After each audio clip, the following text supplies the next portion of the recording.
Olá, pessoal! Bem-vindos e bem-vindas à lição 8 desse trimestre da Escola Bíblica Dominical. Eu sou a professora Larissa e estou muito feliz por falar com vocês mais uma vez sobre o tema maior dos princípios divinos em tempos de crise. Hoje, mais especificamente, falaremos sobre a união e como ela é fundamental para a Igreja na lição que tem por título: As causas da desunião devem ser eliminadas. Vamos continuar estudando os livros de Esdras e Neemias para entender como a união foi primordial para que o regresso do povo israelita acontecesse.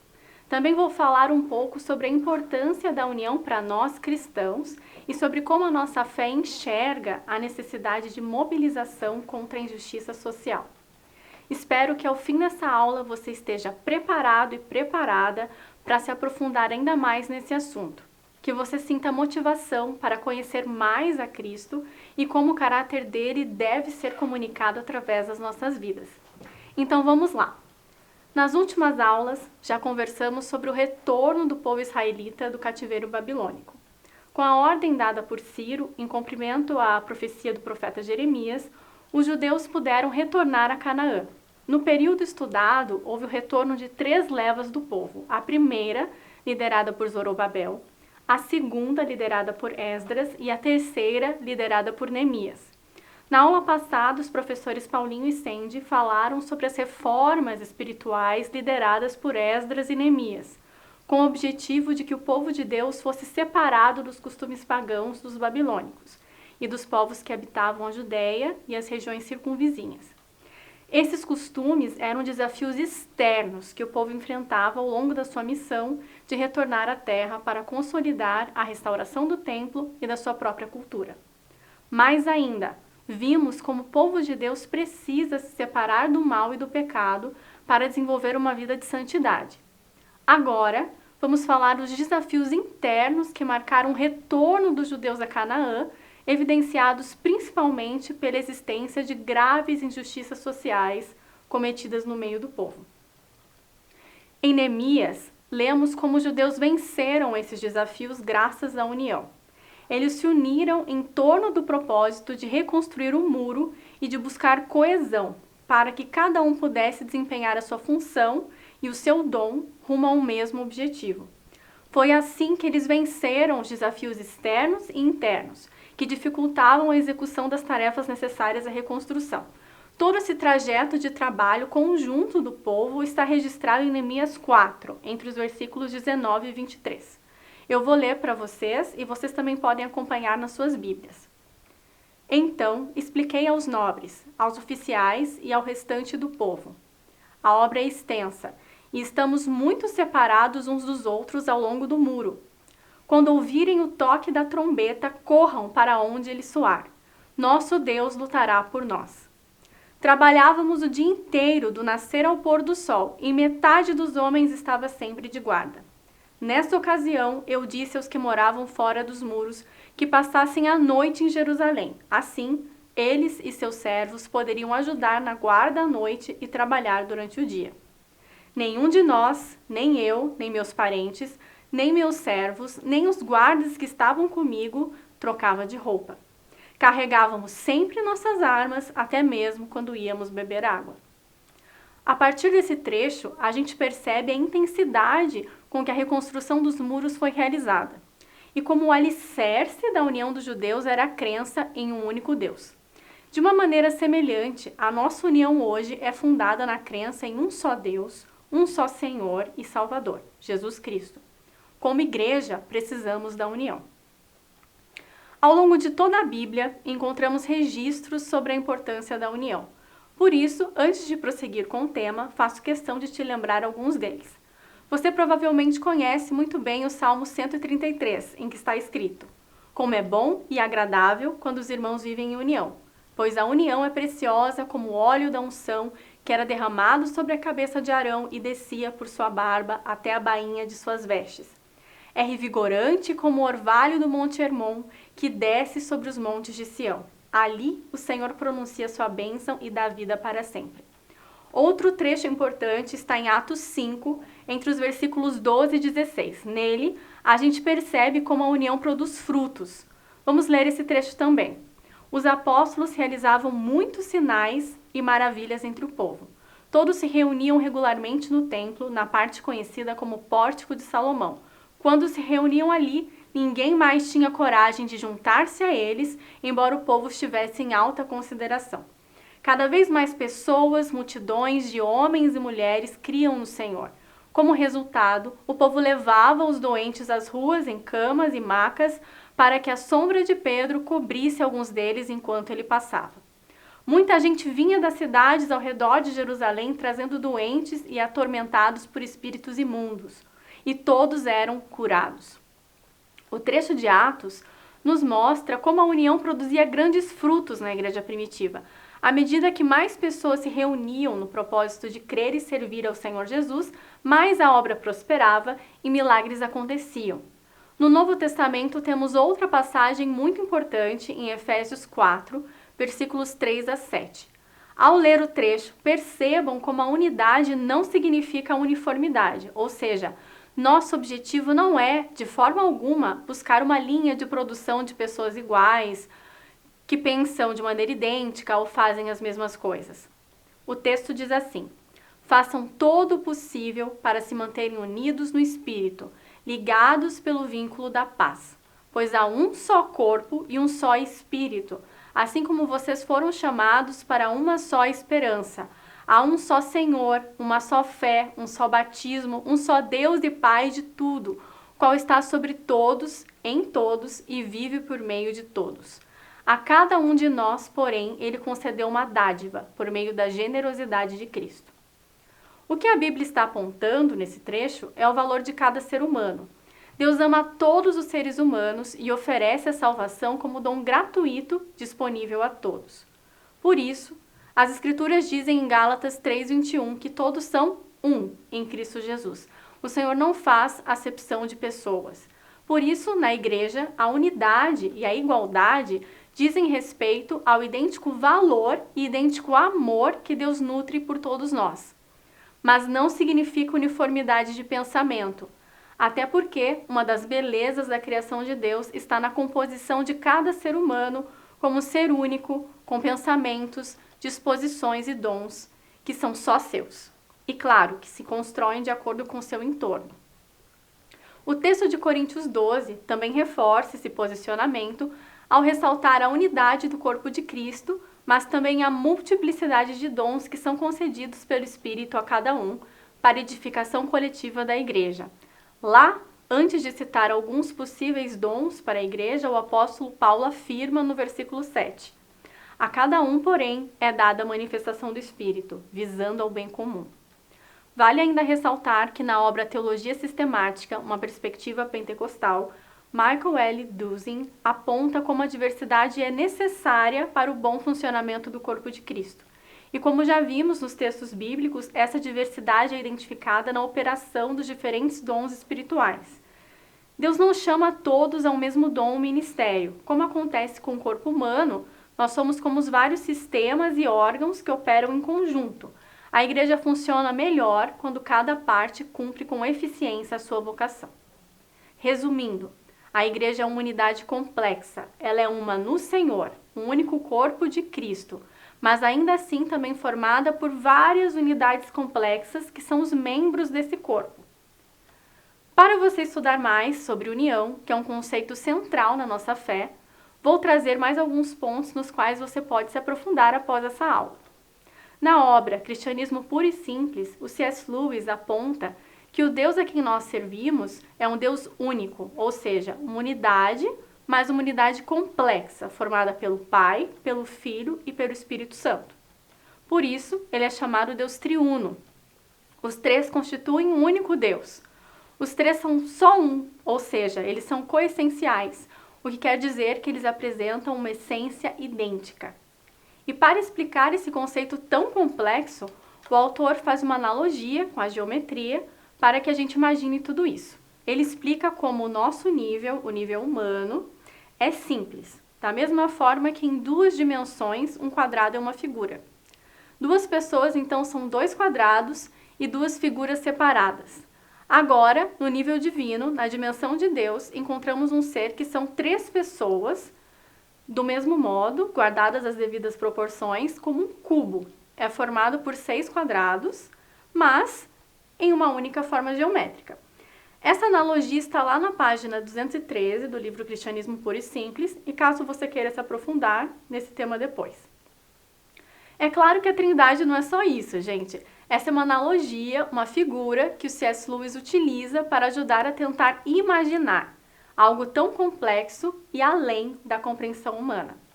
Mas apesar de muito complexa, essa ideia é enxergada na Bíblia. Lá no Evangelho, segundo João, capítulo 17, versículos 21 ao 26, Jesus diz o seguinte na oração pelos discípulos: Minha oração é que todos eles sejam um, como nós somos um, como tu estás em mim, Pai, e eu estou em ti. Que eles estejam em nós, para que o mundo creia que tu me enviaste. Eu dei a eles a glória que tu me deste, para que sejam um, como nós somos um. Eu estou neles e tu estás em mim. Que eles experimentem uma unidade perfeita, para que todo mundo saiba que tu me enviaste e que os amas, tanto quanto me amas. Pai, quero que os que me deste estejam comigo onde estou. Então eles verão toda a glória que me deste, porque me amaste antes mesmo do princípio do mundo. Pai justo, o mundo não te conhece, mas eu te conheço. E estes discípulos sabem que tu me enviaste. Eu revelei teu nome a eles e continuarei a fazê-lo. Então, teu amor por mim estará neles e eu estarei neles. Assim, a gente percebe como a união é primordial para nós, pois o nosso próprio Deus é triuno, envolvendo a ideia de 3 pessoas distintas, perfeitamente unidas de forma harmônica, num único ser, e também nós, enquanto igreja, funcionamos como o corpo de Cristo, ou seja, vários membros distintos entre si, mas que funcionam de forma harmônica com o objetivo de revelar a pessoa de Cristo ao mundo. Existem vários obstáculos à concretização da união entre os irmãos, como a falta de amor e compaixão, o pecado, a falta de perdão, a amargura e as injustiças no nosso meio. No livro de Neemias, nós vemos como a grande ameaça à união dos judeus era a injustiça social. Como explica o comentarista da lição, a vida do povo que voltou da Babilônia era muito difícil financeiramente. Eles eram obrigados a pegar dinheiro emprestado, não apenas para seu sustento, mas também para pagar os impostos do governo. E aqueles que emprestavam cobravam juros altos, até mesmo com usura. Quando os mais pobres não conseguiam pagar os empréstimos, os mais ricos tomavam as casas, as terras e até mesmo os filhos e as filhas dos devedores. Lembrando que a usura era uma prática proibida pela lei mosaica, como está registrado no Velho Testamento, em Êxodo, Levítico e Deuteronômio. Nós percebemos assim a falta de amor e compaixão dos judeus ricos em relação aos pobres.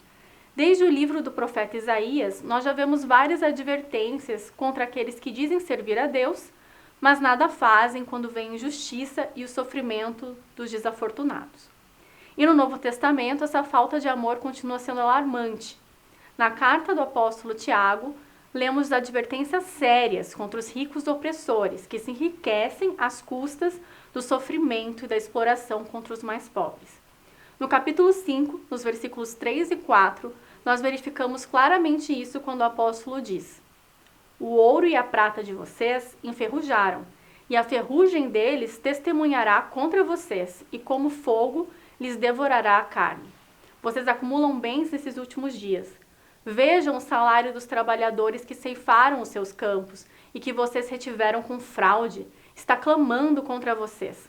O lamento dos ceifeiros chegou aos ouvidos do Senhor dos Exércitos. E além disso, em Tiago 4,17 está escrito: Quem sabe que deve fazer o bem e não faz, comete pecado. Pois a omissão em fazer o bem também é pecado e também é grave. Não fazer o bem por aqueles que necessitam é uma atitude preocupante para o cristão. Para que não restem dúvidas, é bom lembrar da passagem de Mateus 25, a partir do verso 31, vocês podem ler com calma depois, em que Jesus adverte que quando ele vier novamente para julgar os homens e suas obras, ele dirá aos justos: Venham e recebam como herança o reino que o Pai preparou.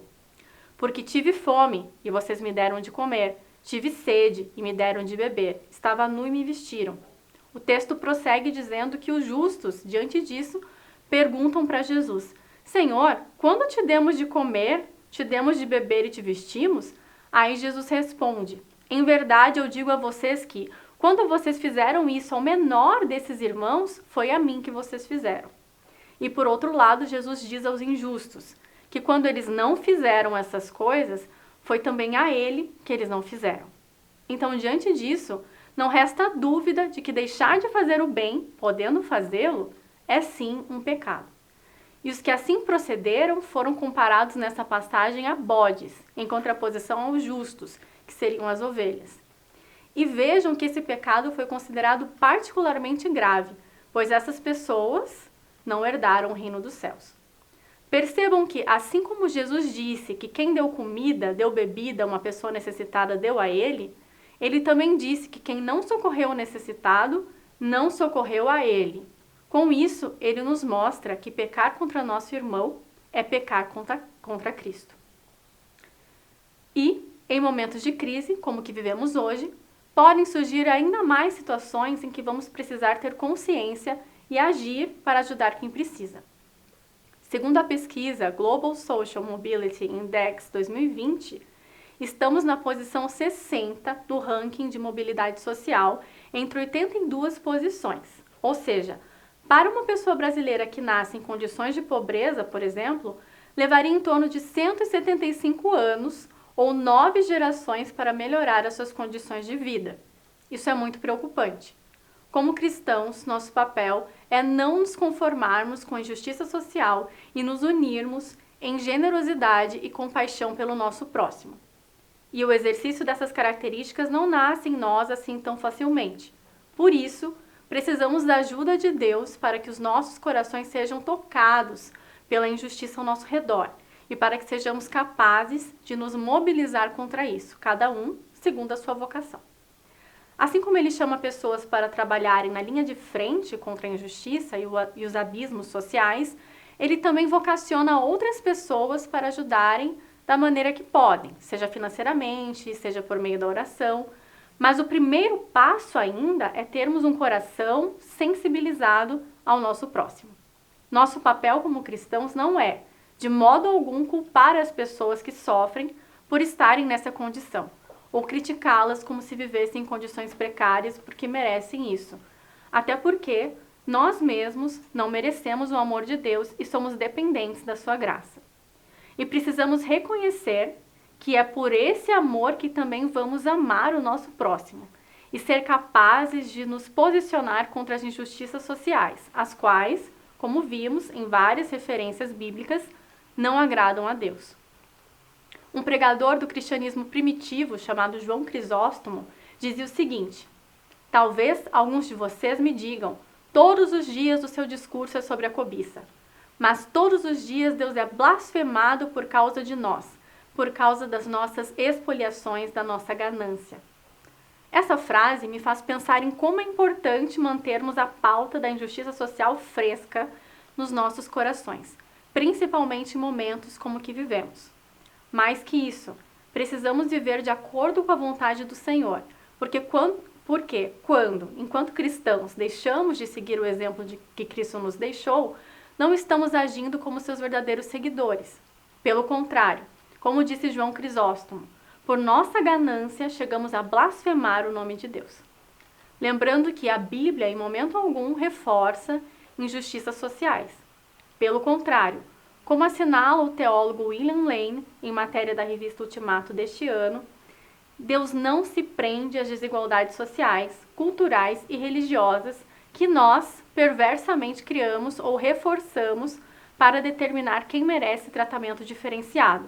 Pelo contrário, tanto a legislação da aliança no Antigo Testamento como o Evangelho do Reino no Novo Testamento são enfáticos em denunciar a desigualdade e combatê-la.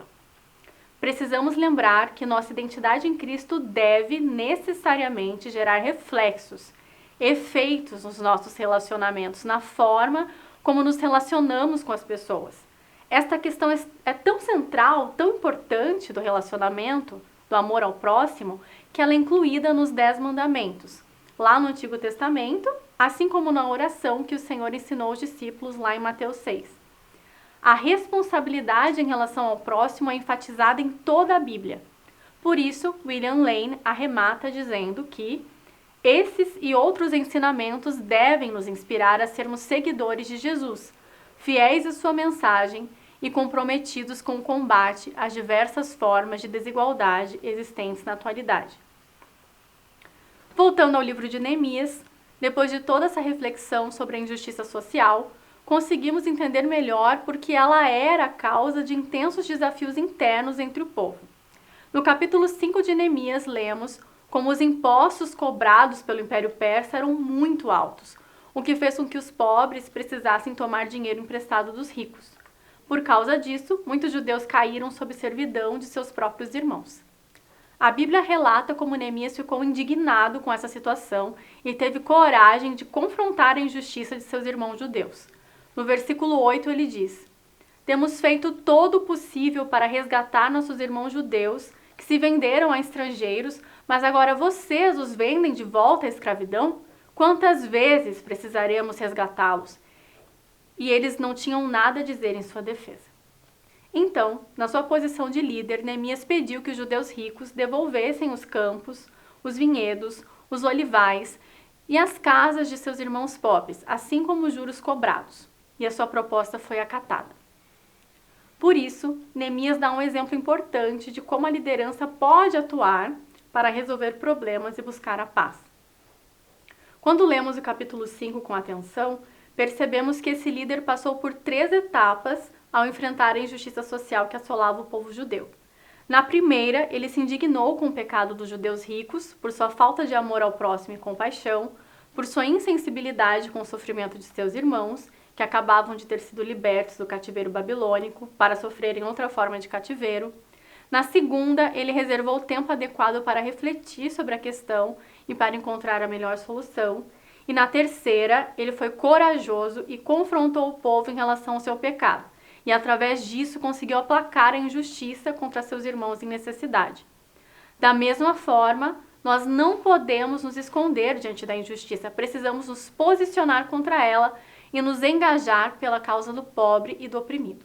Temos o dever de ouvir e ser sensíveis ao sofrimento e ao choro dos injustiçados. Sobre isso, adverte o profeta Isaías no capítulo 10, versículos 1 e 2. Que aflição espera os juízes injustos, e os que decretam leis opressoras não fazem justiça aos pobres e negam os direitos dos necessitados do meu povo. Exploram as viúvas e tiram proveito dos órfãos. Com uma conduta reta e irrepreensível diante de Deus e do povo, Neemias alcançou o restabelecimento da paz entre o povo judeu naquele momento. Para finalizar, a partir da vida de Neemias aprendemos que a desunião entre o povo de Deus não deve ser tratada com vista grossa. Ela é uma obra da carne, entristece o Espírito Santo e aniquila a comunhão e o amor fraternal no meio da igreja. O amor é o sinal distintivo do discípulo de Jesus Cristo. Por isso João diz na sua primeira carta: "Se alguém afirma, amo a Deus, mas odeia seu irmão, é mentiroso. Pois se não amamos nosso irmão a quem vemos, como amaremos a Deus a quem não vemos? Ele nos deu este mandamento: quem ama a Deus, ame também seus irmãos." O amor é nossa identidade, a identidade da Igreja de Cristo. Precisamos experimentar a unidade e o amor perfeito em Cristo, para que o nome do Senhor seja revelado através de nós ao mundo. Obrigada por acompanhar a lição 8 da Escola Bíblica. Desejo que você seja guardado e guardada na graça e no amor perfeito de Jesus. Até logo!